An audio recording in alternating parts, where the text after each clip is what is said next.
We are live here on the H2O show.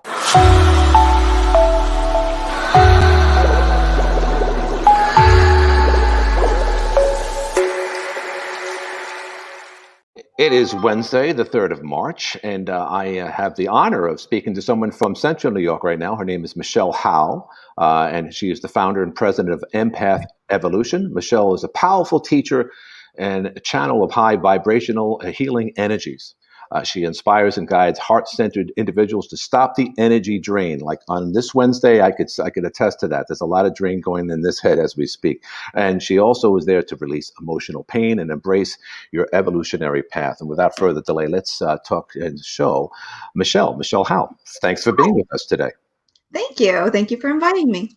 So today is an emotional day. I mean, I didn't lose anybody. I'm still here. I have all 10 fingers, but it's interesting. I don't know about you, Michelle. Over the years, everyone always blames Monday for the worst day of the week. Sometimes Wednesday is the worst day of the week. I just came from a place where there was someone that was upset that she was misunderstood and she had a tremendous amount of work. And then I realized, you know what, I'm going to be speaking to someone about this. And just as I read this, I'm looking at, of course, just someone who is looking to release emotional pain and embrace. She was looking for me for like, hey, can you believe I'm dealing with all this? I said, I have someone for you. So, Michelle, you deal with that all the time. So what is emotional strain these days in the era of COVID-19? Ooh. In the era of COVID-19, it's gone up 3 octaves at least. Because, people say it's stress, and it is, but it's emotionally, you're up, you're down, you're up, you're down. Your head is thinking this way, then it's thinking this way. Like there's not a steadiness about our life during this time. And it impacts some more than others, depending on what you've got on your plate and what you're dealing with in your life. Plus, what are your skills? Like most people don't think about emotions as emotional intelligence. How do I manage my life so I'm not up and down like a yo-yo all day? Basically, we're responsive to what shows up. And some days it looks like a tornado just showed up at the office. Yeah, it does. It does. Yeah.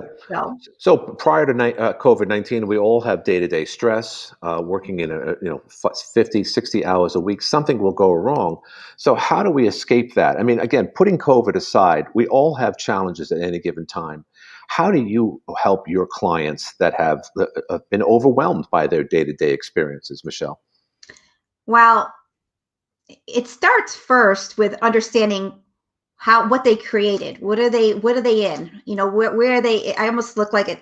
Here's the pond you're in. This is what it looks like. And there's a lot of waves coming around you all the time. So it's really about understanding the environment you're in and not getting sucked into the environment and this and then the that and then the that. Like it's an overwhelmed situation for most people to deal with that kind of chaos and drama all day. So really, we have choices here. Sometimes more than others, but at the end of the day, if you're surrounded by craziness, you've got to find a way to get yourself back so you're not really stressed out. Go home and be even more stressed out. So you've got to, some people talk about compartmentalize. I talk about you need to release what you're picking up on. You need to discern what you're even tuning into, because every time our eyes go here or a conversation goes there, we're like connected to things. So we've got to like almost like pull back and choose how we're going to, what we're going to, am I going to put my plug in this outlet? I'm going to plug into this thing here. No, I don't think so. Not today. Right. Turn it off. Right. So it's turning things off, and then it's having that awareness. It is really about having that awareness. And what do you like? I know some people that love being like, they create the drama, they live in the drama, and the drama fuels them. Right. And other people like me, that's the last thing I want. Nobody wants. Yeah, no, I agree. But a lot of people blame themselves or are too hard on themselves. A lot of people wear too much on their shoulders, too much weight on their shoulders. What do you tell clients that are trying to do too much? Well, I ask them why, Why? Usually it's, I need to help. This person needs this needs that. And there, I see all these things wrong all around me, and I've got to go and do and fix. They're responsible for all these things, or they feel that they need to be. Someone needs, they're the fixer. Right. They are the one that's been, you know, so whether they recognize it or not, they're taking on a lot of stuff that's not even theirs. No, it's true. Do they and then they're upset because they're taking it on. So it ends up being this really crazy circle of, I'm upset with you because they're not truly understanding what their role is, and they're trying to, in a lot of ways, it's a distraction. They're trying to find themselves as valuable because I did this and I took care of that, and I did, they're really running themselves ragged. For what reason? They're looking for attention, and they're looking for affirmation on all that. Look at me. I'm doing the work and you're not. Am I wrong? That could be subconsciously what they're getting at, or it could just be that they feel so much for the world that they've got to like fix situations for others, and then it could be they don't like it when it's quiet. They like to be busy because if it's quiet, they can feel what they don't want to feel. They don't feel productive. They don't feel happy. So the busier I am, the happier I am. And then they just don't know how to be with themselves. And quiet is like doom. It's not a good thing, because now I feel unproductive, unworthy. I have all these things that rise to the surface. True. It's deep. It's deep. It's about them. It's not really about anybody else.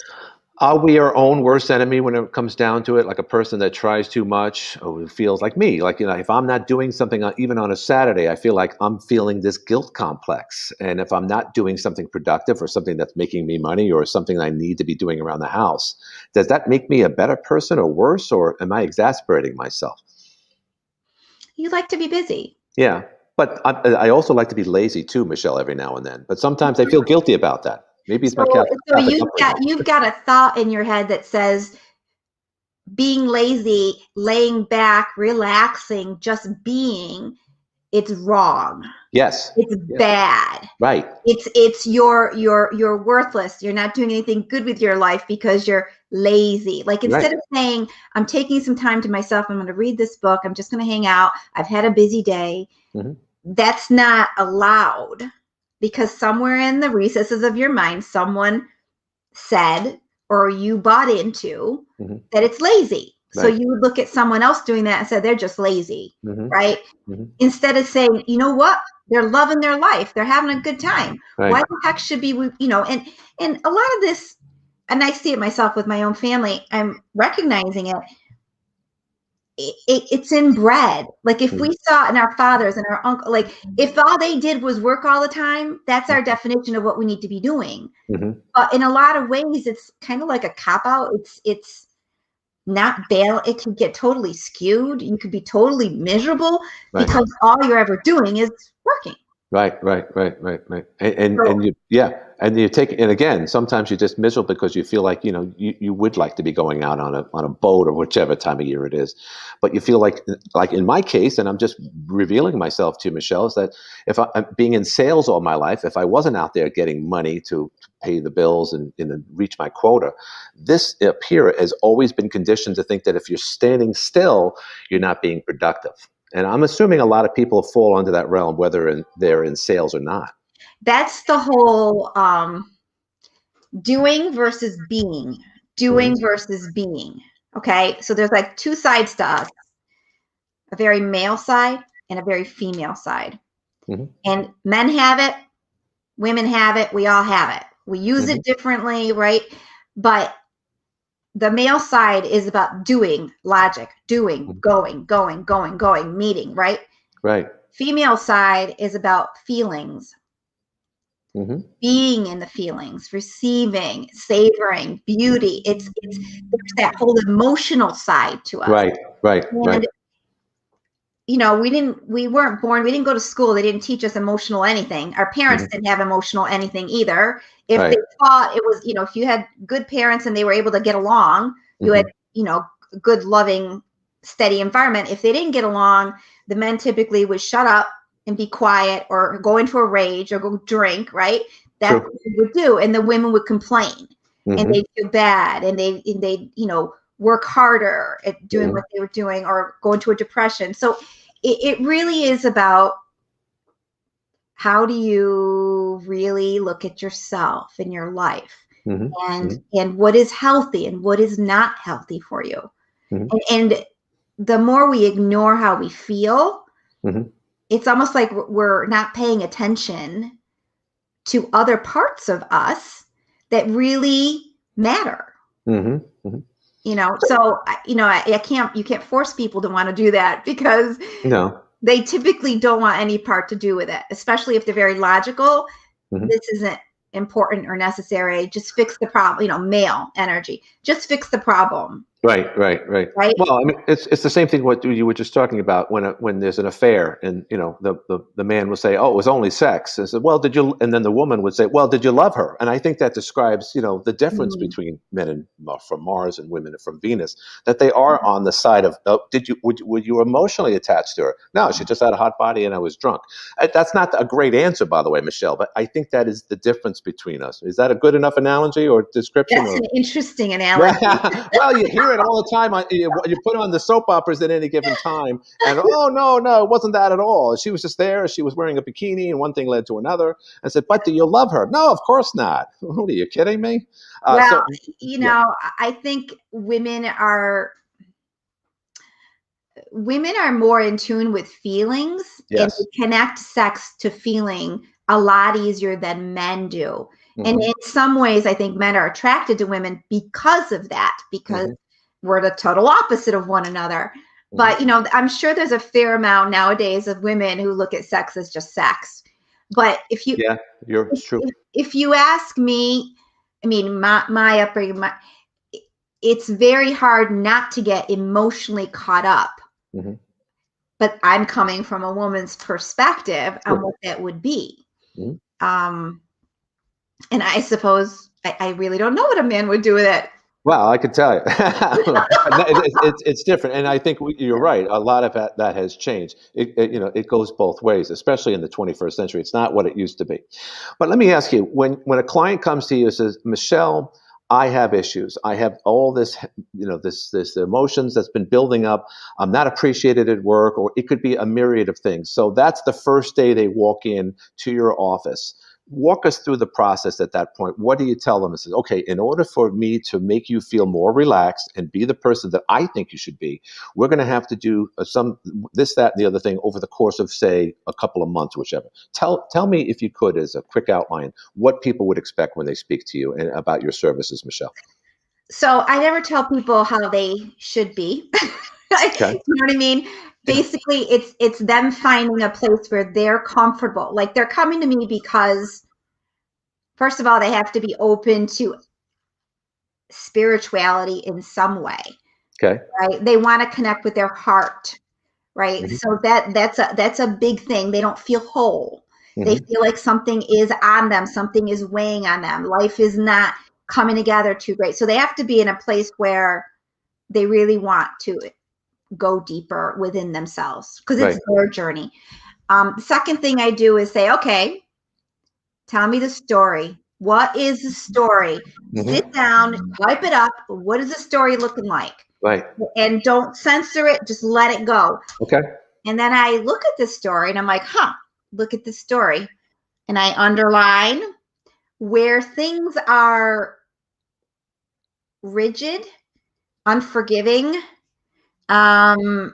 There's like a break. They can't get their arms around it. Like where there's trauma, where there's pain, that's where I hone in on. hmm And then those are the points when we have our sessions that we're re-scripting, yes, but it's more than that.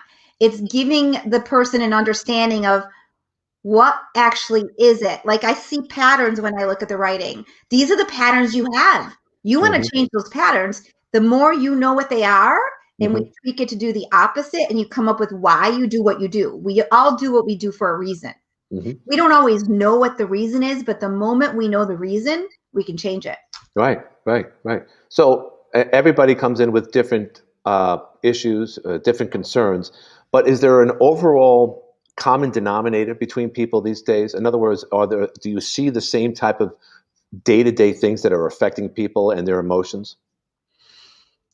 The ones that I see are definitely they are feelers. They Okay. have felt a lot, and they have not felt, they've been almost like put down for feeling that much Right. in the world, and they Mhm. haven't known what to do with it. So a Mhm. lot of times they have, I want to say, absorbed, like the trauma is stored. Mhm. They're Right. not talking about it, it's not there, but they feel weighed down by it. So it's Mhm. like, um, typically if they get another big hit from somewhere, Right. then it pushes them over the edge, and they're filled with so much emotion. They are in pain, Right. Right. and they need to do something about it. So I don't know that that's the only common thing that I see, is that they're trying to survive in a world that's not about the heart and not about feeling, and they hide it. And Mhm. how long can you hide something for? Right. Well, I mean, if we could just walk through, say, an example without mentioning names and whatnot, someone that you worked with recently that did have emotional baggage, that couldn't figure out why they were upset about things, the fundamentals that you bring to the surface. Can you give us an example of one that went through this whole process with you, Michelle, and Oh, how that was successful? oh yeah. So okay, tragedies bring up a lot of grief, right? Yes, they do. How do you go through that? So I call him my favorite client. It's a he, Hmm. and he always knew he was a little different, but he he's tough. He's a Hmm. tough guy. He went through a lot of trauma. He came from a dysfunctional family, and then a divorce, and then he had a cancer scare. But all along, and he actually got diagnosed with anxiety disorder, like a very severe anxiety disorder. Hmm. And he would get drunk to feel better. Like, he had all these things he would do. Right. And then in his 40s, he ran into the word empath, and he's like, geez, I think I am an empath. And he would read, smart guy, Right. read to figure things out. And then his wife died unexpectedly. Wow. Unexpectedly. He wakes up in the middle of the night, and she's dead on the floor, Awful. basically. So he came to work with me after about 4 months into this. And I heard his voice on the phone, because that's what I'll tune into. What is his voice? Hmm. And I'm like, this guy is amazing. Hmm. Because I tune into who he really is, as Hmm. opposed to all the other things that are him, or Hmm. that show up as him.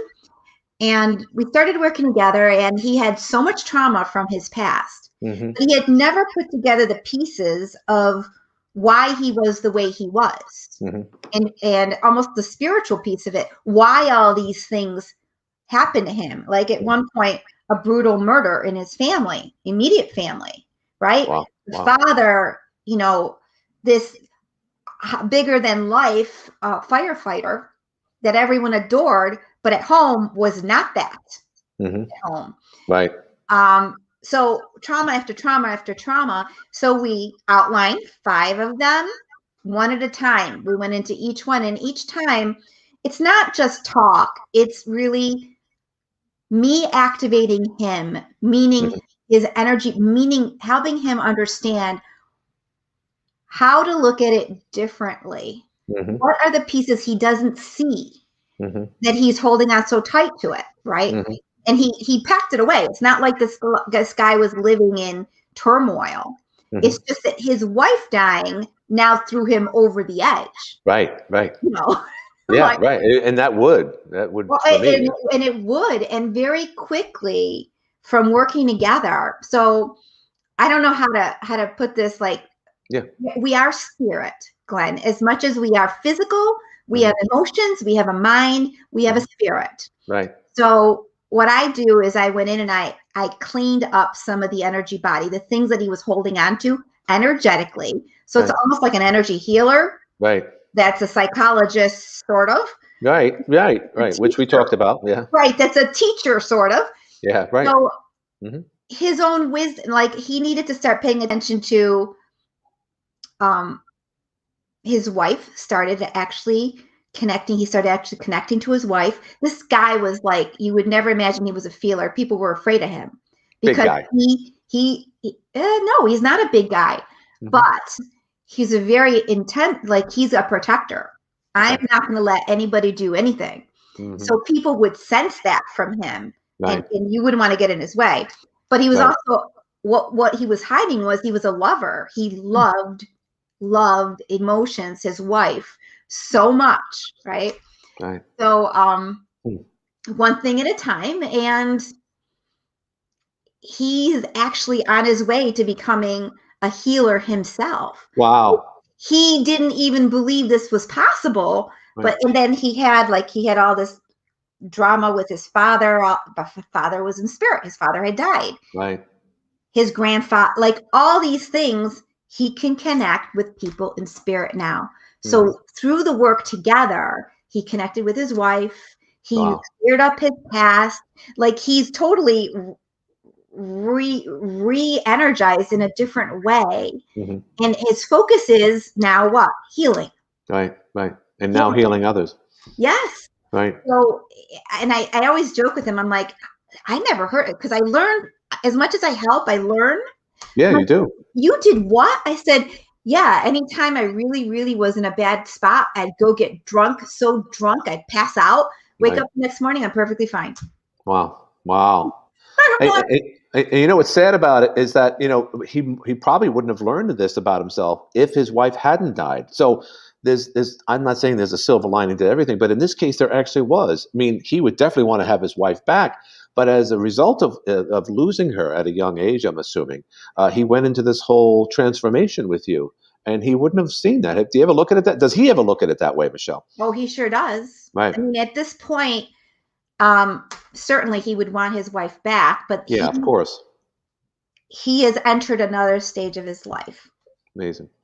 And, in a lot of ways, he had all that, I don't want to say talent, natural connection, but he told me, it's the interesting part. He goes, early on, Michelle, he goes, I learned to create walls between me and people because I would get hurt by them. So, but those walls had to come down in order for him to truly, like, he didn't know who he was. He didn't know what this was. He didn't know why he felt the way that he felt. But he, what guy wants to feel more, right? What guy wants to, or admit it, because or it's not a guy, or it's not a guy thing. Yeah. Right. Which sucks, but again, I think what you're saying is that we have to, regardless of of our sex or orientation, for that matter, we have to reach into our human spirit, regardless of our gender. That's for sure. And guys, especially I'm assuming a rough, tough exterior guy like him, who you felt you couldn't get through to, he didn't want any help. Probably you changed his life, so that must be a great feeling for you, Michelle, knowing that now that he's a healer. Let me ask the question. What time frame and how long do sessions, for instance, with this gentleman take? Again, I asked you earlier, are you similar to a therapist or a psychiatrist? And I would like to ask you that question again. But did you sit down with this gentleman on a weekly basis over the course of several months to resolve this? So it's first of all, it's a work in progress, right? He's gotten through a lot of things, and he wants even more. He doesn't want it to stop it, because it's almost like igniting a passion in something. Somebody found a treasure in them they didn't even know was there. Right. So now all of a sudden the world looks different to them. But like for me, I'm like, okay, we're going to start with a 3-month block, 6 sessions every other week. We get an idea of where you're at before the first session entirely. And then each time we have your session, and then I'm giving you these things to do. So similar to a coach, go home and go do these things. Right. All right. Then come back, tell me where you're at, and we work on that. We talk about that. We resolve that. Here are these other things.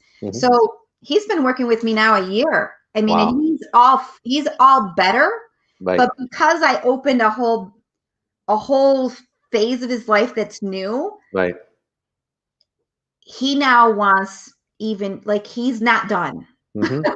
He He's wants to not carry done. the torch, so to speak. Yeah, Yes, he he's wants. not Yeah, done. right, Mhm. right. I opened a world for him that he didn't know was even there. Sounds like you re-energized him, and he has a new purpose. Not that he didn't have a purpose before, but Yeah. you reveal he was shown something that he didn't know he had inside him, which is probably, again, not to be redundant, a very good feeling. Are there other people you thought he was a little tough to get through to? But are there some people, just like in the area of hypnosis, a lot of people don't want to be hypnotized. But are there people that just don't want to be helped, that seek your help, but just you can't help them, Michelle?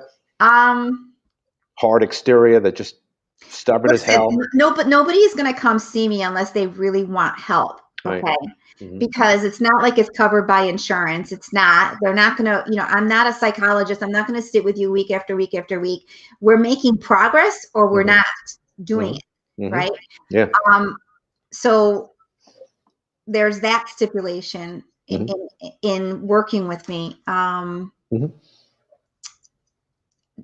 Oh, wait, what was your question again? Well, no, I mean, there are some people that you just can't, that just don't want to be So, helped. so listen, people are all who they are. Hmm. Sometimes people, a lot of times, identify with certain, with certain, with who they are in a Hmm. negative way. And, Hmm. and if, as much as people want things to be different, sometimes people really don't want anything to be different. They just Hmm. want to complain about it, or they want Yeah. to talk about it. They, Right. they want to be right about it. Right. So, my whole route is you're here to expand who you are spiritually. If you're ready for that, come on over. If Hmm. you want to complain about something and you're in pain, but you want to complain some more, like you're not really seeking a solution. Hmm. So no, they're No. not. They come in all shapes and sizes, but I haven't attracted anyone yet Not, that that you couldn't handle, that you couldn't. that I couldn't handle. There was one lady, very, very intelligent lady, Hmm. but um like if people have chips on their shoulders and Right. they're, and typically I can disarm that. That's not like a big deal. But if people are really um I don't know, if they're really, really hard and they just want a solution, like if they don't want to put in the work for what this Right. is, Right. then they're going to be offended by something that Hmm. you say or that you don't say or that they didn't get. Right. Because they're Right. expecting to get it. No, Hmm. you create that in yourself. You're not getting it. I am boosting you. Hmm. I'm Hmm. boosting you. I'm guiding you. You're going to create it. Because at the end of the day, I'm not there living people's lives. They Right. are.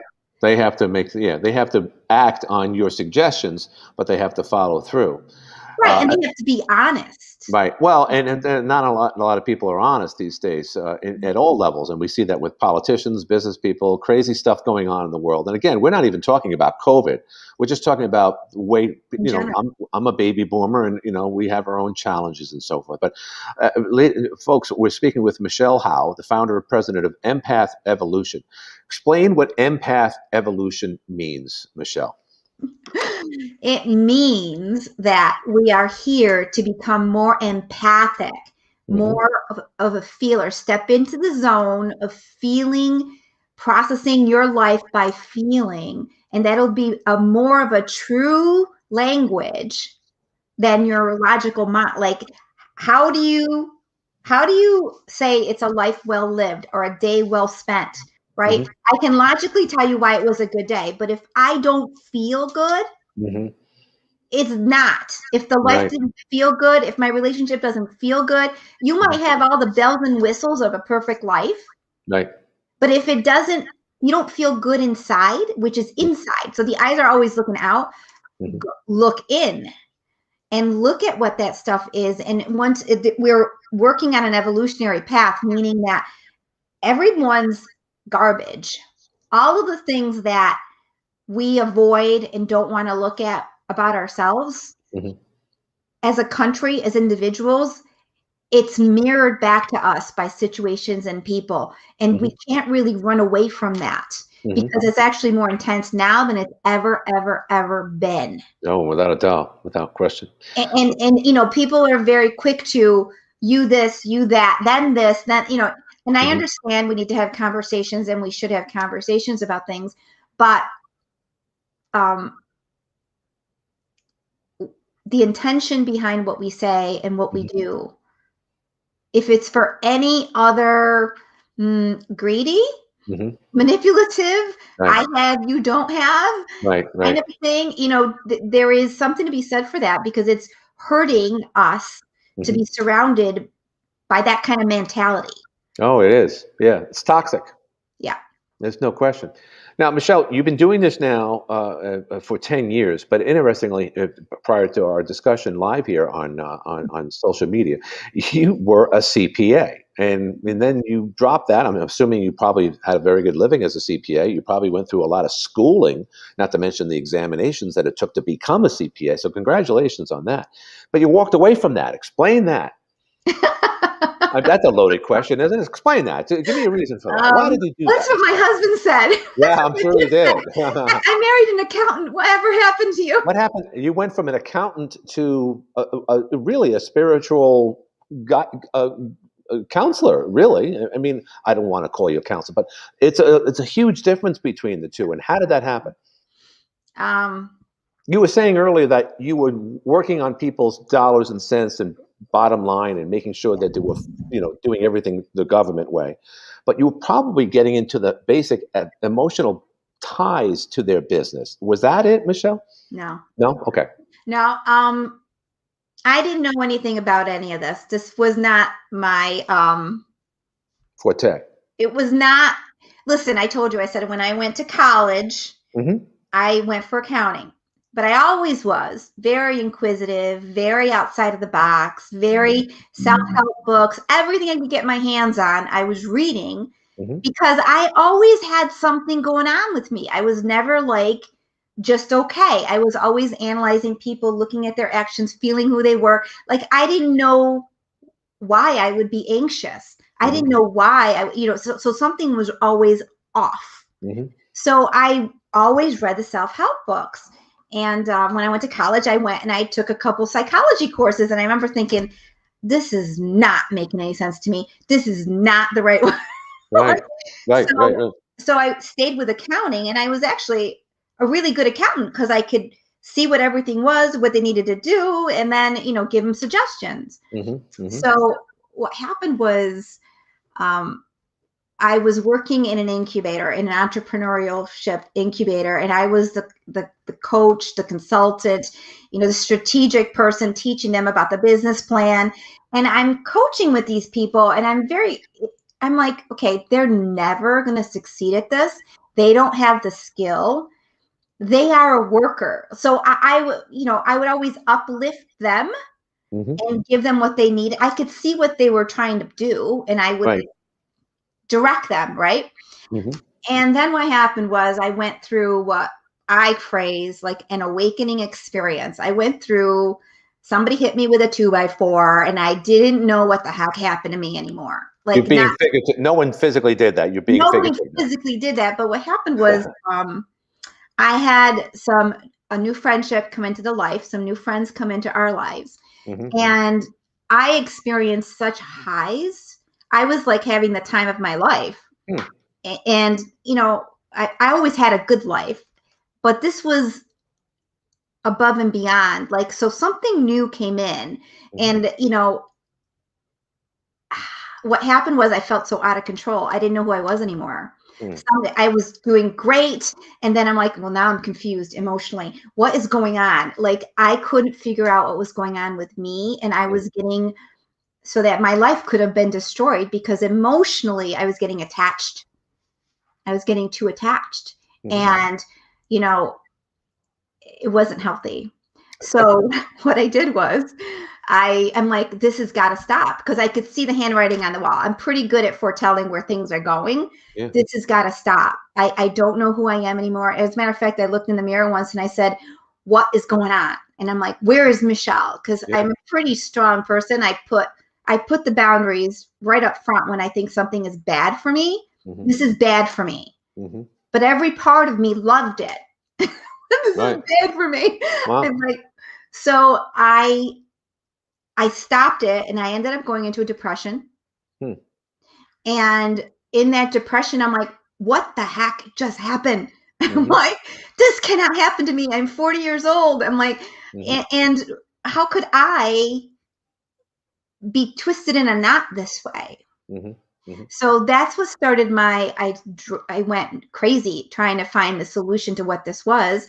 And I ran into, funny enough, I had a psychic reading, and the lady goes to me, she goes, "You can't hide your light underneath the bush, Michelle."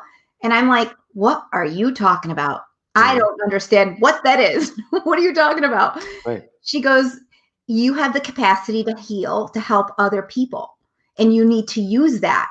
I'm like, "I don't know what you're talking about." So then and then she explained why I went through what I went through and how it all fits in, because then I found 30 traits of an empath, and I had most of those 30 traits. And basically, people tell you their stories without even asking. You're not friends with them. Right. You sit next to them at a conference, and they're telling you, "My father raped me when I was 5 years old." And this was unsolicited. They just told you this type stuff. Yes. And my husband would be like, "What the heck is wrong with you? Why are these people telling you this stuff?" And I'm like, I don't know, but it's okay. Not a big deal, right? Yeah. Yeah. They trust So, you. anxiety. Anxiety was a symptom. I would wake up with anxiety, right?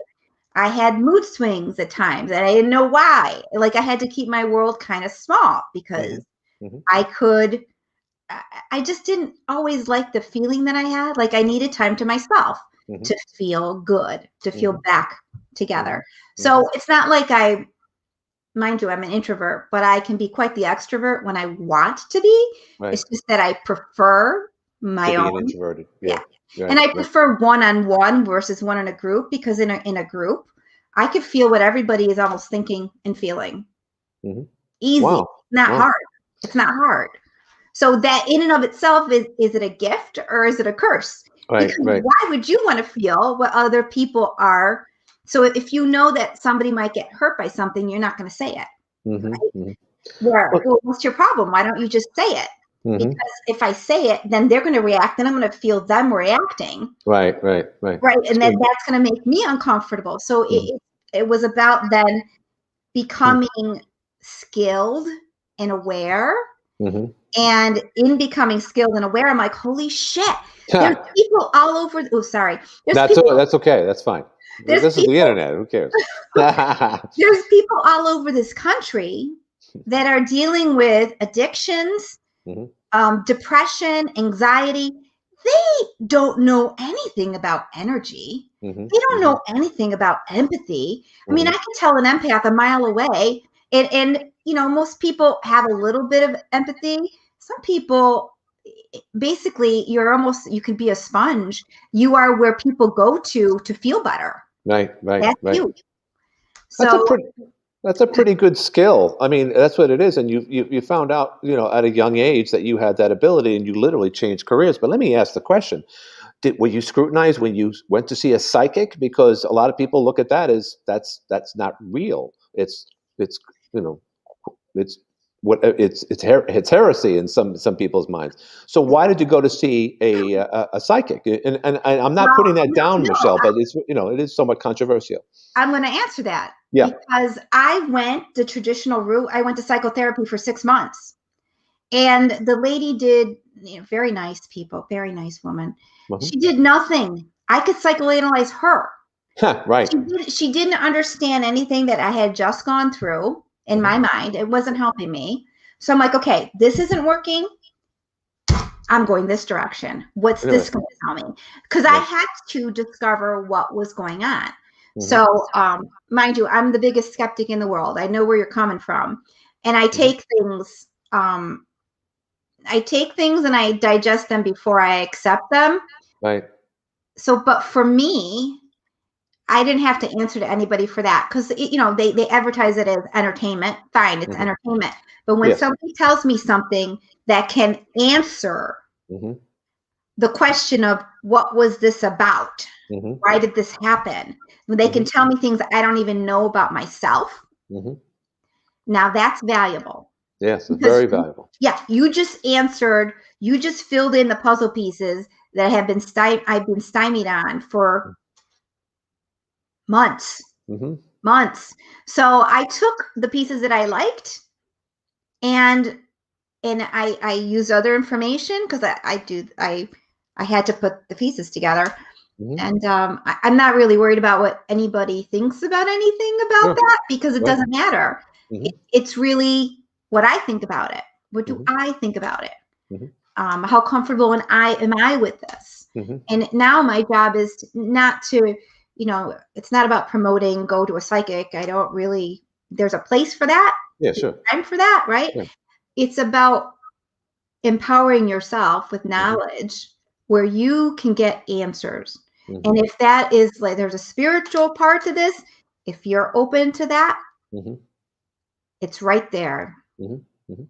Um, Well, I guess the proof is in the pudding, Michelle, because you mentioned the one success story, but you've obviously been doing this a long enough time where you have probably a laundry list of success stories and clients that rely on you. Do you ever have a feeling that you wish you had started this 10 years earlier or when you got out of college? Or does that even come to mind? Or did you need that experience as a CPA, as an accountant first, and not to mention the rest of your life before you got where you are today? well, there's a timing to everything, Glenn. Hmm. There's a Hmm. timing to there's a reason for everything. Hmm. And, I had to have my children. And I had to, by the time I started this, I was 40 years old when I Right, started this. right, So my children were already middle school, going into middle school. It right. gave me, you know, it has, I don't want to say taken over. That's too strong of a word. I've Hmm. been very dedicated and very passionate about what this is. This isn't like a part-time thing for me. The Hmm. spiritual part of this, I went in and learned all kinds of energy healing modalities. Not that I didn't do it to use the modality. I did it because I want to know more and more and more. I was just from the inside wanting to know what this is and live Hmm. it. Hmm. So I really kind of I changed a lot when this came my way. Hmm. So I Hmm. think in the early days in my career and whatnot, and I do think the accounting was appropriate for them because it taught me about structure. I'm very analytical. I'm Sure. very much about putting the pieces together in a way that makes sense, that's logical, right? Hmm. But what was I saying? Those skills, like what I think I'm growing with Empath Evolution and my vision is bigger. So I want it, that financial part of it is Right. an important part to have as an entrepreneur. Yeah, very much so. And not to mention, as a CPA, I'm sure it paid a lot of bills. It was a good, you were a good Oh, provider it was along with good. your husband.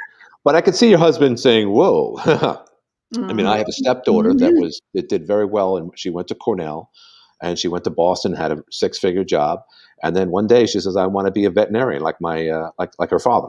And I'm not the veterinarian. I married into all this.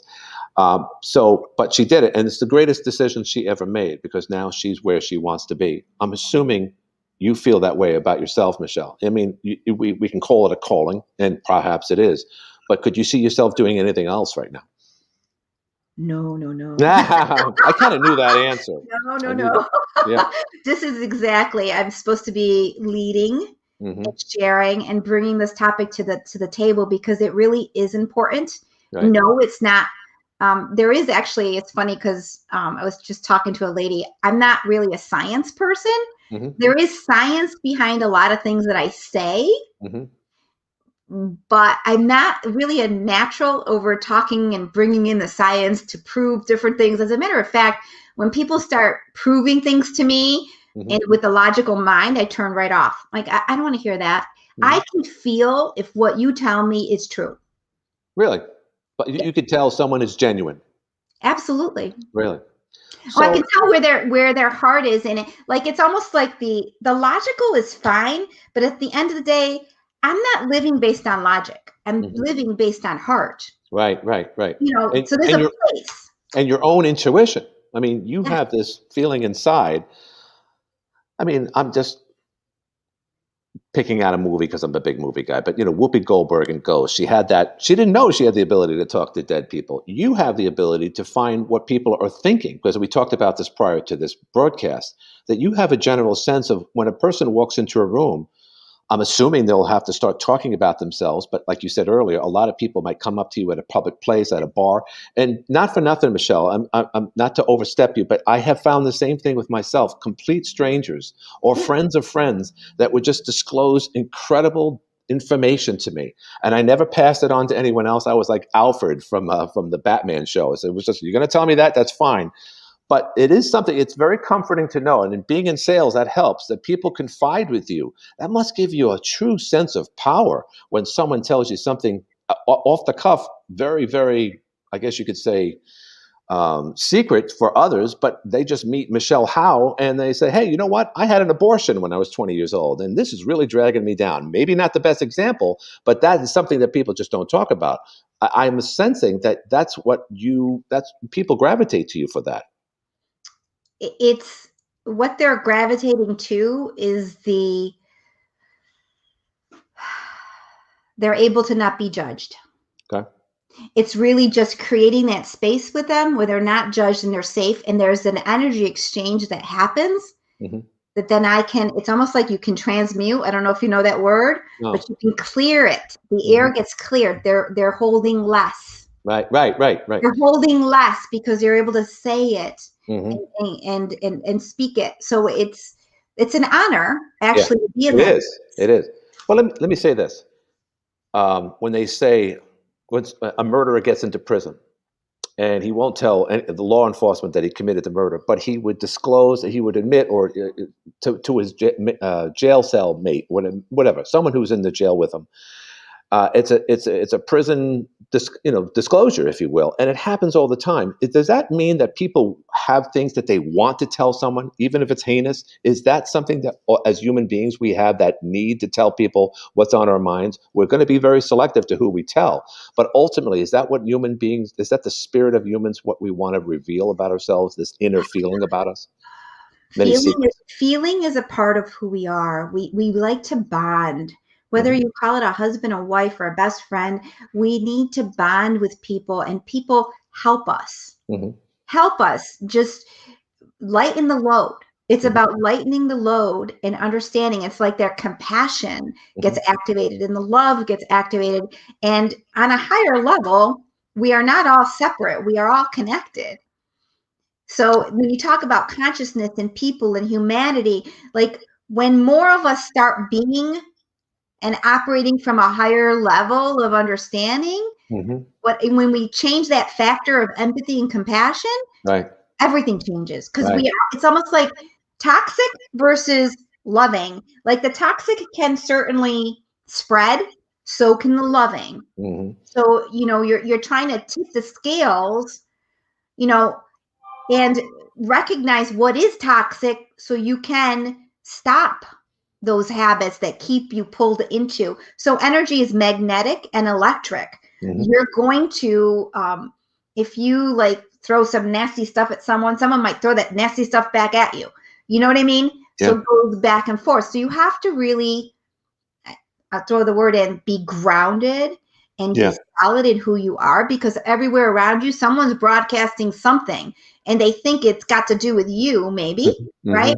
And they're throwing it at you. And you have to be careful what you receive, because why would you, why is that coming into your sphere? What does that mean to you? So two people in the room, two people going through the same experience, one person is going to be upset, devastated, really, and the other person's going to be perfectly fine. Yeah. And why is that? I guess we're all different. Well, why that is because they don't hold the same energy to it. Like they don't attach to it. They're not upset by it. They're not looking at it and judging it. It's not a reflection of them. So every person on this earth is here to become the best version of who they are.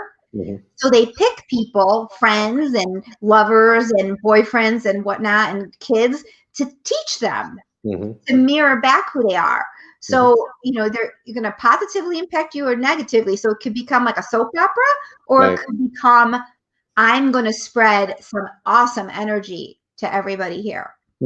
So when you look at people and you recognize they have their own things to learn, it's really about them. It's not about you, it's about them, but they're throwing it on you, right? They're right, throwing it on you. I'm like, right. or you're throwing it on them, and then you go back and forth, and then it becomes this crazy dance. Mhm. Well, it does, and not only that, but it could physically harm us too. I mean, it gets to the point where I've been to chiropractors. I don't go to chiropractors anymore, but I just felt like, yes, not doing enough exercise, not being out and about and doing stuff. That's one thing, but I think what's up here can really put that knot in your neck. I had neck problems, I had back problems. And now with COVID-19, like I said earlier, I guess there's a lot more stress on our bodies these days. And again, we've been through this now for a year, officially this month. Have you seen a degradation of people's emotions? And I think Well, I know the answer to this question already it's since the reported COVID started. everywhere. It's being Yeah, reported everywhere. right. The Yeah, kids, the terrible. suicide, the anxiety, the depression. It's being reported everywhere, and it makes perfect sense Yeah, because they're not around one another. They're by themselves. Life right. is gloomy. They're not able to share as much. They're not able to get excited as much. So Mhm. it's a really a shocker for It some is. people to live with that. That's Hmm. big. I was going to say something to you. What was it? So the mind, Hmm. the body, Hmm. they all work to get like one will impact the other. If you're depressed, you Yeah, can't get out of bed. Your body's not moving. your heart rate, everything's affected by it. Your brain is fogged up. It just Yeah. doesn't. It can't. So it impacts every part of you. And if we usually people are so in their mind, they can think their way through life, Hmm. right? Hmm. And they can not pay attention to their body, Hmm. right? Hmm. Yeah, And right, then right. things are your body is a reflection of all that. Your body will store it away. Even Hmm. things you don't even know are happening. Oh, I got that, no big deal, blah, blah, blah. Next thing you know, you've got tightness in this muscle, tightness over here. So a lot of the things that I teach, one of the main things I teach is to energetically clear your body. Hmm. Now, some people do it, they go for a walk, some people do it, they exercise, but there's a way of doing it. Some people meditate with it, but if you really activate your body, Hmm. not just your physical body, everything, you can you can release. It's like going out and getting dust on your car. You Hmm. get your car cleaned every week, right? Right, You take a shower every day, but now you're looking at really the energetics of it, not right. so much the physical on the outside of the body, but Hmm. really calming down all the things because our minds Hmm. are freaking out of control most of the time. Yeah, they are. Yeah, yeah. And again, heightened by the latest, social challenges that we've seen in the last year. And again, getting back to schools, yeah, I think kids, for the most part, kids aren't supposed to like school. We had songs saying we couldn't wait till school ended, school's out forever. But now, I guess kids and adults, for that matter, are going to have a much greater appreciation for school. But here's the question: are we going to go? Are we backwards now? Are we going to pay the price for what this isolation and this mental incapacity for these kids in the last year? Is there going to have to be something of some type of energy spirits that will cleanse this and fix this, Michelle? Well, there isn't anything that's going to just cleanse us, and I think it's for each family, for each kid, and for the school districts to look at incorporating some mental health Hmm. strategies, Sure. some healing concept. It's just bringing kids to. I would love it. They have character education. I think that's great, right? But Hmm. it goes beyond that to having kids really um, love themselves. You're right. Like Right. a friend of mine she's a principal, and she started separate from her role. How do you love yourself? Hmm. How do you set that up and have that strong and have this if you have that already and you own that, then it's a strength that you can rely on. And if you understand who you are and what your value is, Hmm. period, Hmm. you won't get bullied you won't get caught up in the string of garbage that can sometimes happen between kids. Hmm. Hmm. So it's really boosting them up. Like one of the best things I did for my kids was put them in karate. I put Yeah. all three of them in karate. Like Right. just get in there and do it because it strengthened, it gave them confidence. like the kids need that extra boost of something. It's already hard. Mhm. Chemically, I imagine in their teen years, they're rebelling. They don't understand their moods. Right. They're maybe insecure. So they need Mhm. they need a buddy. They need a parent. They need something that feeds them Mhm. through it. Mhm. And there's nothing like a loving parent or a good friend, Mhm. and knowing that they are loved, that they Mhm. are loved. Like, Mhm. I know it sounds foo-foo, but it's No. real. Right. Like, Mhm.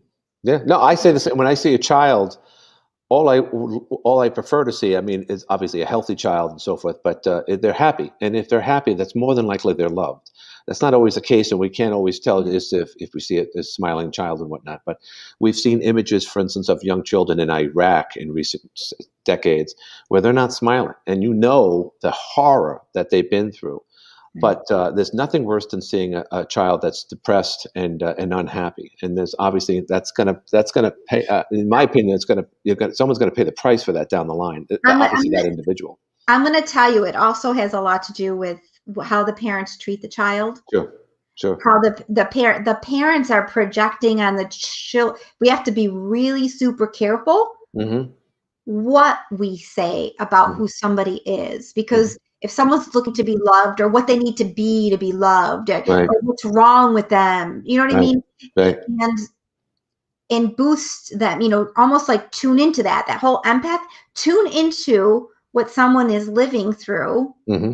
and give them the tools, or show them that you're there, and encourage them to go down Hmm. a certain path. So Hmm. it does take all the teachers, it does take all the staff, it does take everybody. We are all kind of navigating with one another. So if we have like a hospital and the doctors are under a lot of stress, which I Hmm. imagine they are, Yeah, right? So sure. and then they run into the nurse that's catty this way or catty that way, and the wife that calls them, and you know what I mean? Hmm.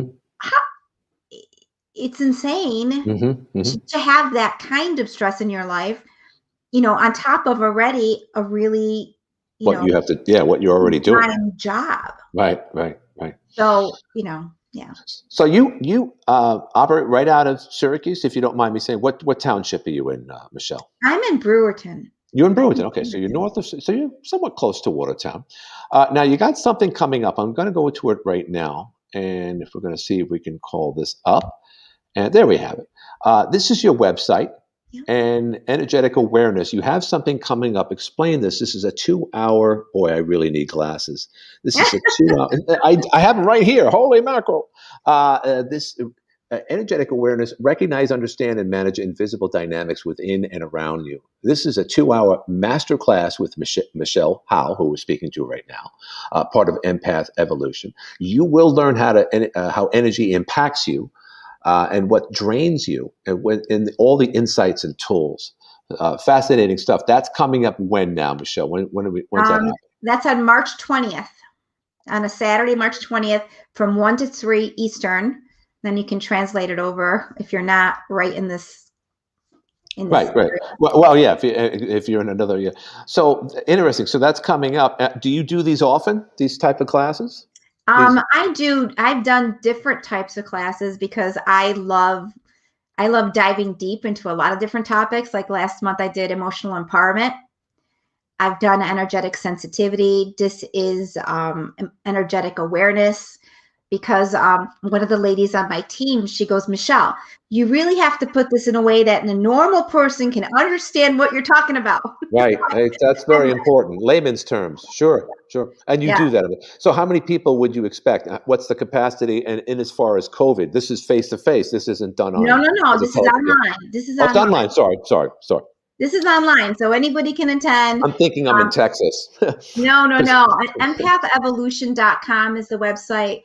I'm doing one in March. I'm not sure when the next one's going to be, because I'm launching a program in May. So Okay. I'll work on that. But I'm looking for different places to speak, and different, workshops that I can participate in, because I really think the energetic and the emotional part is so huge. From what I've seen, most people don't understand even how huge this is, for a life well lived. The purpose that they have in life. You're not just here to go to school, work, raise a family, and die. Right, You right. have a role, and you have things that you're learning, and you have things that you're contributing to other people. So you never want to minimize what that is and get caught up in the negative spin that's around you. The negative spin that's around you can belong to other people. Like, here, we're going to focus on you. So Typically, though, what is the more men, women that you consult with, and what age group do you typically have, if you don't mind me asking, Michelle? that's really, what is the typical client, if you will? usually they're around 40 to 55. Okay. Okay. And I want to say they're actually half men and half women. Okay, so it's 50-50. Yeah. I mean, I expected more women, but because my nature is more, I have more male energy in me. I'm very direct in how I'm loving, but I'm very direct, and I think I understand the man. Let me ask you real quick. In college, did you have more men friends than girlfriends? I mean, I'm talking acquaintances, people that you associated with, talk to on a regular basis. No. Not relationship. Not relationship. No.